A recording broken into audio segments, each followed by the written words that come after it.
isduwaha wasaaradda deegaanka iyo horumarinta reer miyiga ee gobolka Daadmareer Cabdiqaadir Radawaa oo ay weheliyaan taliye ku-xigeenka qaybta booliiska ee gobolka Cabdullaahi Diriye Cilmi iyo xogayaha gobolka Daadmareer Cabdisalaan Maxamed Jaamac ayaa maanta kormeer ay ku soo mareen deegaano ka mid ah gobolka waxa ay cagta soo mariyeen gobol laga waday deegaamayn sharci darro ah waxayna mas'uuliyiintani digniin u direen cid kasta oo ku hawlan deegaamaynta cusub iyo xaalufinta dhirta waxaana hadalladoodii ka mid ahaa deegaankeeni waxaan u soo baxnayna waa deegaankeeni inaynu wada ilaashano haddii neefku wuxuu ku nool yahay dooga ama dhirta haddii dhirtii la jaro oo la xagaafo ama magaalooyin cusub aynu samayno xoolaheeni meel ay daaqan heli maayaan arkaysaan waxa weeyaan hawlgalka aan u soo baxnay maamulka gobolka iyo bilaashahanba balliga Cawadgoole waa kan aan imka taaganahay meelihii noogu sheegay meherado laga furay oo ay deegaanka iyo daaqeenka u xiyihiin waan laga baabinay balse cid ugu maanaan kadib markii ay maqleen in lagu soo baxay ay baxsadeen oo cid ugu maanaan dadkana waxaan ku caygelinay inaan dib looga furin aan kormeerna ku sameyn doono sidaas ayaa wada soconaysaan deegaankii iyo dadkaan ugu nimay halkana aan isoo qaadanay inaan wax meherado oo laga furi karaan jirin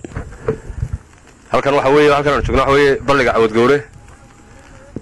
oo aan ku soo baxnay hawlgal ku saabsan in laga furay maqaayad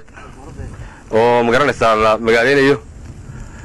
markii aanu nimi wax maqaayada meesha aan ugu nimi habeerata ma jirto laakiin mar hore la yiri waxba qaar laba saddex shaka shideen marka waxa weeye wax kale oo meesha ka shidan iyo wax magaalo meesha ka jira ma jiraan meeshii maqaayada hore laga shiday iyo waabkii wanaga gubayna oo dadka waa ka hulaaqaya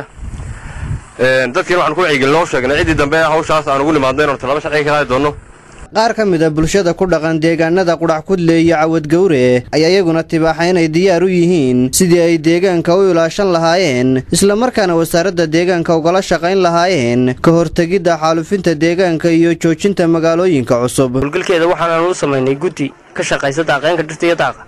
waxa weeye way ku mahadsanyihiin hawshoodina way ka soo baxeen wax dhuxul oo aagan joogaana ma jiraan oo waxa weeye waanu ka saaray wixii kaama maha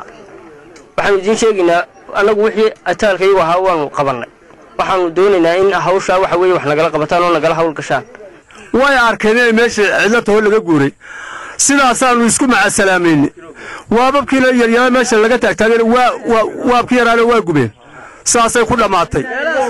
magaalo laga sameeyo mid aanu sameeyo mid kala sameeyay toona ma jirto Muuse Salebaan Maxamed telefishinka qaranka Soomaaliland magaalada Wadweyne.